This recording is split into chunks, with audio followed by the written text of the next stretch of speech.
Hey guys, welcome back to the channel. तो गाड़ी को लाए हुए 6 महीने हो चुकी है और 6 महीने में ये लगभग 1100 किलोमीटर चला है। तो सोचा कि चलो आपको 5 इसके जो अच्छाइयाँ और 5 बुराइयां हैं वो मैं आपको बताऊं। और ये जो बुराइयां हैं वो ये है मतलब कि जो हम चेंज नहीं कर सकते। फॉर एग्जांपल, अगर लाइट को आप प्रॉब्लमेटिक बताओ इस वेरिएंट में तो आप लाइट चेंज कर सकते हो, तो उसको मैं बुराइयों में लिस्ट में नहीं डाल रहा हूँ।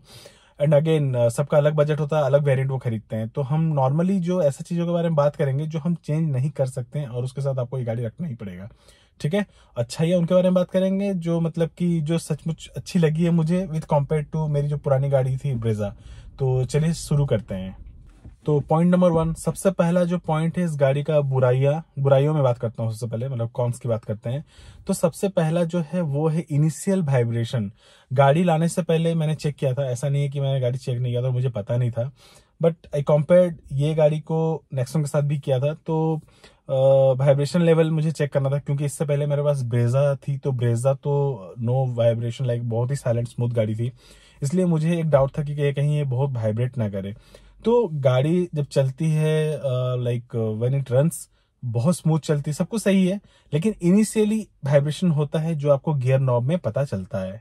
ठीक है। अगर मैं गाड़ी स्टार्ट करूँ और अभी मैं आपको दिखाऊंगा, जैसे स्टार्ट करूंगा तो जो गियर नॉब है वो पूरा वाइब्रेट करता है लिटरली।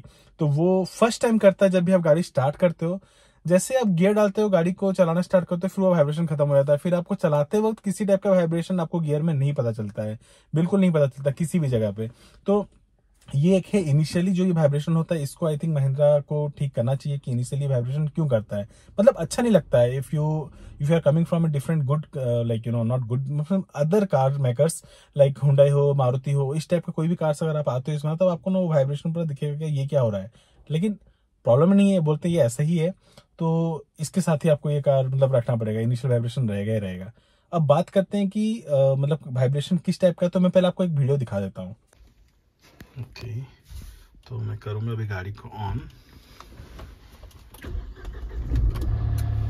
देखा आपने, थोड़ा सा स्लाइटली वाइब्रेट करता है, उसके बाद और नहीं करता है, किसी टाइप का कोई वाइब्रेशन नहीं। बट इनिशियली ये वाइब्रेशन होता है थोड़ा सा। अगर मैं फिर से दिखाऊं, देखना,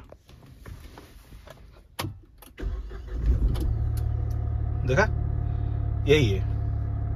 तो बात करेंगे पॉइंट नंबर 2 की। पॉइंट नंबर 2 की बात करूं तो मुझे ये सीट्स उतने कंफर्ट नहीं लगे। मतलब कि क्वालिटी की बात नहीं कर रहा हूँ, थाई सपोर्ट की बात कर रहा हूँ। तो थाई सपोर्ट मुझे कहीं ना कहीं लगा कि ब्रेजा का थाई सपोर्ट अच्छा था। मैं कंपेयर नहीं कर रहा हूँ again, but I am telling you कि जिसको मैंने चलाया है और जो अभी चला रहा हूँ उसके बीच में, इससे पहले फ्री स्टाइल था उसका भी चौड़ा था। इस गाड़ी का जो स्पेस है वो ज्यादा है। अगर आप इसके सेगमेंट में बात करो तो 3X या 300 जो भी है, इसका जो स्पेस है वो ज्यादा है। तो उसके हिसाब से सीटिंग कंफर्ट और थोड़ा अच्छा हो सकता था। जैसे अभी के लिए फिर भी मैं तो ओके ओके बोल सकता हूँ, क्योंकि मेरा जो बॉडी टाइप है वो है एवरेज, जो कि एवरेज इंडियन होती है। पर और थोड़ा अगर हेल्थी आदमी बैठे ना तो उसको एक तो ये वाला छोटा लगेगा जो पीछे से जो आपको सीट पकड़ती है, और दूसरा जो सीटिंग का जो स्पेस है ना, थाई सपोर्ट मेरे को उतनी अच्छी नहीं लगी। आई डोंट नो, इसको जब मैं बहुत लॉन्ग चलाऊंगा ना, अभी तक तो इसको एक बार मैंने 100 किलोमीटर ही चलाया है, मतलब अप एंड डाउन 200 किलोमीटर। तो उसमें उतना इशू पता नहीं चलता। जब आप लॉन्ग चलाते हो 300-400 किलोमीटर तक चलाते हो, उसमें जरूर पता चलेगी। तो ये एक चीज है। अब बात करते हैं हम कि ये जो सीटिंग कम्फर्ट है इसका गर्मी लगती है नहीं। हाँ, मैंने इसमें कवर लगा रखा है। वैसे तो ये नॉर्मली जो आता है वो दूसरा कपड़े का आता है, पर जो आप लगाते हो वो दैट इज लेदर। कवर जो होता है वो लेदर का होता है। अब लेदर लगाने के बाद शायद थोड़ा गर्मी ज्यादा लगता है। बिना लेदर का मैं चला के गया था जब लास्ट ट्रिप में गया था, तो उसमें उतना गर्मी नहीं लगा था। अब इसको जब मैं रनिंग मतलब कि मेरा लॉन्ग रनिंग होगा तब मैं बताऊंगा कि ये सीट कवर लगाने से कितना गर्मी और कैसा कंफर्ट वाइज आता है। खैर, वो एसेसरीज हम बात करेंगे। तो ये हो गया दूसरी मतलब प्रॉब्लम। एक तो वाइब्रेशन था पहला, दूसरा है ये सीटिंग कंफर्ट। अब आते हैं पॉइंट नंबर 3 में। तो पॉइंट नंबर 3 में ये है कि इसका जो फिट एंड फिनिश है ना, वैसे बाकी मुझे कहीं भी इधर से तो फिट एंड फिनिशिंग वगैरह इशू नहीं लगा। मतलब डैशबोर्ड, बैक, सब कुछ में। एक इशू जो मुझे आया था, आई डोंट नो ये सबको आ रहा है या किसी को नहीं आ रहा है, ऐसा भी हो सकता है। It's car to car different होता है। मुझे ना ये जो रूफ है यहाँ पर ना, स्टार्टिंग में 7-8 दिन के बाद एक हल्का सा रैटलिंग नॉइस आया था। ठीक है, मतलब कभी कभी आता था वो, मुझे मैं फाइंड आउट खुद ही नहीं कर पा रहा था, उसको दबा कर रख रहा था खाली पता लगाने के लिए कि ये कहाँ से आ रहा है, कहीं ये जो गॉगल बॉक्स है उससे तो नहीं आ रहा है। तो फिर मैं गया शोरूम में उनका रेस्पॉन्स बहुत ही अच्छा था। मतलब कि मैं मतलब जो मैं सुना था कि महिंद्रा का रेस्पॉन्स उतना अच्छा नहीं रहता है सर्विस का, बट मतलब मैं जहाँ बात करता हूँ, मैं जहाँ अपना गाड़ी का सर्विस करवाता हूँ, इंडिया गैरेज, वो बहुत अच्छा मतलब उनका सर्विस रेस्पॉन्स आता है। तो उन्होंने बोला कि सर आप गाड़ी लेकर आ जाओ, अभी तुरंत ही कर देंगे। तो मैं ले गाड़ी लेके गया, तो क्या हुआ, वो बोले सर ये जो था ना, मतलब ऊपर का जो अपना रूफ होता है, एक क्लिप वो मिस हो गया था, मतलब कि छूट गया था। तो उसको उन्होंने कुछ नहीं किया, तुरंत बस उसको दबाया जोर से, थोड़ा देर चेक किया रख के कि सर ये खुद आ रहा है ये नहीं देखने के लिए, नहीं आया, फिट हो गया, बोला हो गया सर, और कुछ नहीं। तो ये एक चीज था। तो I think fit and finish को मतलब कि टेस्ट अच्छे से करके उनको देना चाहिए, वरना ऐसा मतलब ये कोई बड़ा इशू नहीं था। मुझे तो लगा कि अगर रेटलिंग नॉइज आ रही है कहीं सनरूफ से ना आ रहा हो, क्योंकि वो सब ना एक हेडेक बन जाता है। तो खैर इसका आया। तो आप जब नया गाड़ी ले रहे हो ना अगर 3XO, तो एक बार सब कुछ देख लेना कि फिट एंड फिनिश जरूर देख लेना। तो ये हो गया थर्ड नंबर पॉइंट। आते हैं पॉइंट नंबर 4। पॉइंट नंबर 4 जो है वो किसी किसी को आई नो मतलब कि कॉन्स में ना लगे, पर किसी को लगे। अब किसको लगती है मैं बताता हूँ। जैसे आप एक साइलेंट इंजन वाला गाड़ी चला के आए हो, ठीक है, तो आपको इसका एनवीएच लेवल बहुत ज्यादा लगेगा, जो कि लगेगा। और इनिशियली जब स्टार्ट करता हूँ तब तो ये लिटरली बहुत साउंड करता है, दैट इज 2 मिनट्स ओनली। उसके बाद ये नॉर्मल होता है, बट स्टिल अगर आप जैसे हुंडई का जो वेन्यू है या फिर सोनेट है, ब्रेजा, इन सबको चला कर, तो नेक्सॉन का मुझे उतना आइडिया नहीं है, सो मैं उसके बारे में बात नहीं करूंगा। लेकिन अगर ऐसे जो स्मूथ वाली गाड़ियां आप लेकर चला के आते हो और फिर इसको आप चलाते हो ना, तो आपको पूरा डिफरेंस पता चलेगा एनवीएच का कि ये गाड़ी में साउंड होती है। तो साउंड तो है, नो डाउट 100% इसमें साउंड है, but you will be use to. आपको चलाते चलाते तो आदत हो जाएगा। जैसे मुझे स्टार्टिंग में लगा था, क्योंकि मैं ब्रेजा से यहाँ पे शिफ्ट किया था, तो मेरे को स्टार्टिंग में लगा कि कितने साउंड हो रही है, पर धीरे धीरे अभी आदत हो गया है। तो आदत होने के बाद शायद आप इग्नोर कर दो, बट हाँ इनिशियली आपको ये लगेगी। तो ये हो गया चौथा पॉइंट। अब आते हैं आखिरी 5वें पॉइंट पे।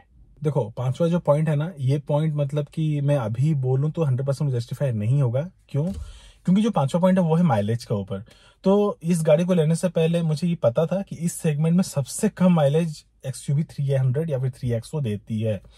फिर भी मेरा लेने का इसका जो परसेप्शन था वो अलग था। मैं सिर्फ माइलेज के लिए नहीं ले रहा था, वरना मैं ब्रेजा नहीं बेचता, ठीक है। तो स्टिल मैं इसका अभी जितना है मैं बताता हूँ। तो देखो मैंने एक माइलेज का वीडियो तो नहीं बनाया था, पर नॉर्मल एक वीडियो बनाया था जिसमें माइलेज के बारे में बोला था मैंने कि 11-12 का माइलेज मुझे दे रहा है सिटी में, 6 महीने में। ओनली सिटी में गाड़ी चल रहा है, सिर्फ एक बार ही हाईवे में गई है 200 किलोमीटर के लिए। तो देखो जब मेरे पास ब्रेजा था, क्योंकि वो मारुति का था और उसको तो माइलेज के लिए जाना आता है, तो इसका कंपेयर करता हूँ मैं। ब्रेजा भी मुझे फर्स्ट जब मेरा ऑयल चेंज हुआ था, मतलब इंजन ऑयल, उससे पहले मुझे 11-12 का माइलेज ही दिया था सिटी में, और ये भी मुझे अभी 11, 11:30, 12 तक का ही दे रही है। तो मुझे थोड़ा कंफ्यूजन है कि ऐसा कैसे हो सकता है, क्योंकि इसका ये तो माइलेज के लिए बदनाम है, तो फिर इतना माइलेज कैसे दे रही है, जबकि मैं गाड़ी लगभग चलाया हूँ। अभी लास्ट 1 मंथ से गाड़ी चली नहीं है, पर जब तक चला रहा था तब तक 11-12 में ही चला है। तो मुझे लगा शायद फेक है। मैं बार बार इसको रीसेट कर रहा था कि चेक करते हैं कि हो सकता है ये मतलब गलत दे रहा है, बट उतना में ही चल रहा है। इसलिए मैं इसको ना अभी होल्ड करता हूँ। माइलेज का मैं आपको बताऊंगा जब ये मतलब कि जब इसका इंजन ऑयल चेंज होगा ना और मैं इसको और चलाऊंगा, तब मैं माइलेज का एटलीस्ट शॉर्ट बना के मैं डालूंगा, ताकि आपको आइडिया रहे कि इसका माइलेज कैसा हो रहा है, कितने महीने में और कितने किलोमीटर में इसका माइलेज चेंज होता है और किस टाइप के टेरेन में। तो ये वाला भी होल्ड पे रखा हूँ। बट वेल एंड नाउ अभी मुझे तो इसका माइलेज सही लग रहा है। अगर मैं ब्रेजा से कंपेयर करूं और इस गाड़ी का जो रेपुटेशन है माइलेज में उससे कंपेयर करूं, तो 11-12 I think it's good right now. धीरे धीरे देखते हैं मतलब कितना में आके रुकती है, तो वो भी आपको बताऊंगा। तो ये हो गए 5 इसके कॉन्स, मतलब कि बुराइयां जो 5 मुझे लगा। हो सकता है कि आपको ये ना लगे, आप यूज टू हो या फिर आपको ये सब चीजें उतना मैटर नहीं करती हो। तो इतना ही है मेरे नजर से। अगर आपके पास कोई और पॉइंट हो तो आप उसको कमेंट में जरूर लिखिए। अब बात करते हैं इसकी अच्छाई की। चलो बुराइयों की तो बात कर लिया, अभी अच्छाइयों की बात करते हैं। तो अच्छाइयों में सबसे पहला पॉइंट जो है इस गाड़ी का है, मैं एक एक करके बोलूंगा। सबसे पहला तो ये बोलूंगा कि इसका जो ड्राइविंग एक्सपीरियंस है, फन टू ड्राइव है। ये बहुत ही मतलब पंची गाड़ी है।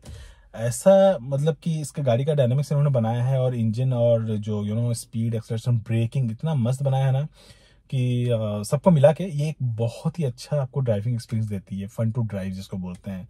इसकी ड्राइविंग को आप ना ब्रेजा, सोनेट इनके साथ कंपेयर नहीं कर सकते। वो पूरी अलग, वो पूरे डिसेंट वे से चलते हैं गाड़ियां।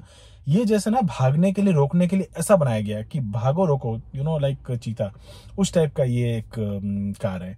तो ये हो गया पहला पॉइंट। बात करते हैं दूसरी पॉइंट की, इसका स्टीयरिंग।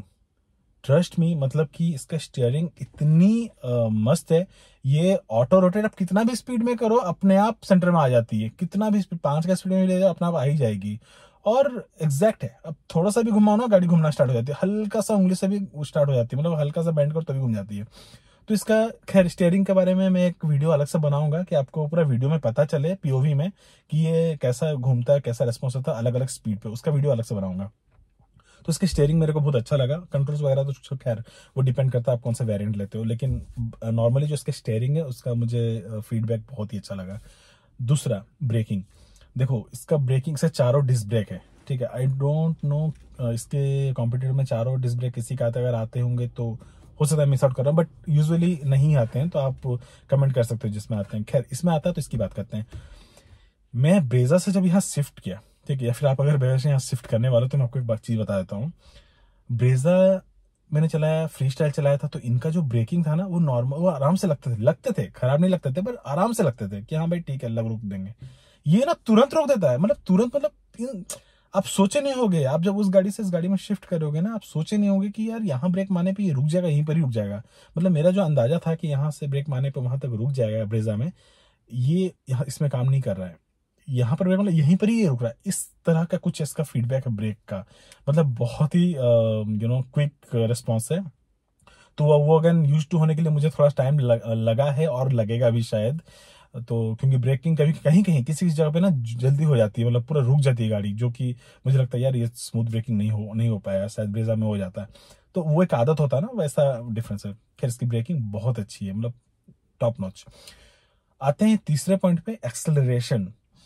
भाई पंजा दबाते ही जैसे ये गाड़ी रेडी रहता है भागने के लिए, कहीं भी हो, मतलब कितना भी आप स्पीड पे रहो, जैसे मतलब हाँ, हालांकि गियर आपको चेंज करनी पड़ती है, पर आप गियर चेंज करने के बावजूद एक होता है ना कि आप जब पंजा दबाते हो तो किस तरीके से ये निकलती है, ये जैसे भागने के लिए रेडी रहती है कि हाँ हो गया भागो जल्दी, ऐसे ही दबाती भागती है। कभी कभी तो मुझे डर लगता है कि ठुक ना जाए जाके आगे, है ना। जैसे ब्रेजा जब मैं चलाता था तो एक्सलेशन ज्यादा वो आराम से लेके जाता था कि हाँ भाई चलो ठीक है चलते हैं, ये ना हम भागते हैं। इसी तरीके से रहती है, इसका रेस्पॉन्स कुछ ऐसा ही है। इंजन ही इसका ऐसा पंची बनाया है इन लोगों ने। तो ये हो गया। अब बात करते हैं इसका चौथा पॉइंट, मतलब क्या अच्छा चौथा पॉइंट में, चौथा पॉइंट है इसका जो ग्राउंड क्लियरेंस है। हालांकि ये नेगेटिव में भी आ सकता है बहुत जगह पे, तो खैर हम बात करते हैं जो पॉजिटिव है, क्योंकि ये 180 का है। अब बैठने के बाद तो 180 का 70-65 बनता ही होगा, है ना, जब बैठ जाते होंगे। तो इसका जो बेनिफिट है ना वो आपको हाईवे में स्टेबिलिटी पता चलता है। तो मैं जब लास्ट टाइम कोलार गया था, एक व्लॉग आया होगा अवनी बेट्टा, तो इसको मैंने 110 तक लेके गया था एक दो बार, और गाड़ी को हल्का हल्का मैं थोड़ा लेफ्ट राइट कर रहा था, तो इसका स्टेबिलिटी बहुत ही अच्छा है। क्योंकि लो ग्राउंड क्लियरेंस हो सकता है, या फिर गाड़ी का डायनेमिक्स इन्होंने ऐसा बनाया है कि इसका जो स्टेबिलिटी है स्पीड पे बहुत अच्छा है। देखो 110 120 पे तो गाड़ी आप लेके जा सकते हो, बट उसमें वहाँ पे आपको समझना पड़ेगा कि आपकी गाड़ी कहीं फ्लो तो नहीं करी, मतलब ऊपर हल्के हवा में फ्लो करी, ऐसा तो आपको फील नहीं हो रहा है। वो चीज़ इसमें मुझे फील नहीं हुआ है। तो that is a good point again. अब बात करते हैं इसका लास्ट एंड नॉट लास्ट, और भी होंगे बट मेरे हिसाब से जो टॉप 5 है उसमें लास्ट जो पॉइंट है उसके बारे में। तो इसका जो लास्ट टॉपिक है वो ओवरऑल है, मतलब कि जो 5वां पॉइंट है, इसका जो इंटीरियर का क्वालिटी है, ठीक है, क्वालिटी वगैरह हो गया, आपका एसी हो गया, डोर्स हो गए, ये सब ओवरऑल जो क्वालिटी है ना, वो बहुत लोग का डाउट रहता है क्वालिटी कैसा, तो क्वालिटी बहुत अच्छा है। मतलब कि टू बी ऑनेस्ट मैं कंपेयर नहीं करूंगा नहीं, बट हाँ अच्छा है, more than average you can say, not top notch. Skoda उनके साथ तो नहीं, स्कॉडा या फिर उन लेवल के गाड़ी के साथ नहीं करूंगा, बट ये अपने आप में बहुत, इसका मतलब इंटीरियर बहुत ही अच्छा है, नीट एंड क्लीन है। हालांकि ये वाइट है मतलब कि इंटीरियर का वाइट है, तो हो सकता है बहुत लोगों को ये पसंद आए, पर थोड़ा मेंटेन तो करना पड़ता है वाइट में, तो ये एक चीज है। और हाँ एक चीज मैंने मिस आउट कर दिया था कॉन्स में, इसके स्पीकर उतने अच्छे नहीं है, मतलब कि हरमन का है शायद, बट उतने इंप्रेसिव नहीं है। अगर आप बहुत अच्छा म्यूजिक सुनने वाले लवर, मतलब पूरा साउंड बेस, तो शायद आपको ये चेंज करना पड़ेगा। हालांकि इसको मैंने इसीलिए मैंने ऐड नहीं किया था क्योंकि आप इसको चेंज कर सकते हो, मैं उन्हीं टॉपिक को बोला हूँ जो आप चेंज नहीं कर सकते हो, ठीक है। बट यही है, मेरे को तो इतना ही टॉप 5 लगा। टॉप 10 आगे एक्सपीरियंस के बाद जैसा आएगा मैं आपको टॉप 10 वाला वीडियो भी दूंगा कि कौन सा प्रोज जो है टॉप 10 क्या क्या है। अभी के लिए इतना ही, 6 महीना हुई है अभी, और इस 6 महीना चलाते हैं, 1 साल करते हैं, और इसका जितना भी प्रोज एंड कॉन्स रहेगा वो मैं आपके साथ शेयर करूंगा। आई होप ये वीडियो आपको लाइक करेगी गाड़ी को लेने के लिए। I don't think any deal breaker है इसमें कि आप ये गाड़ी नहीं लेना चाहिए, तो well and good. And rating and build quality तो आपको पता है, इसके बारे में क्या बोलूं मैं। तो बाकी इतना ही है, मिलते हैं अगले वीडियो में। इसका मैं एक ड्राइविंग एक्सपीरियंस के बारे में बताऊंगा नेक्स्ट वीडियो जो आएगा प्रॉपरली, कि इसको ड्राइव करते वक्त आप कैसा फील करोगे। तो मिलते हैं उस वीडियो में।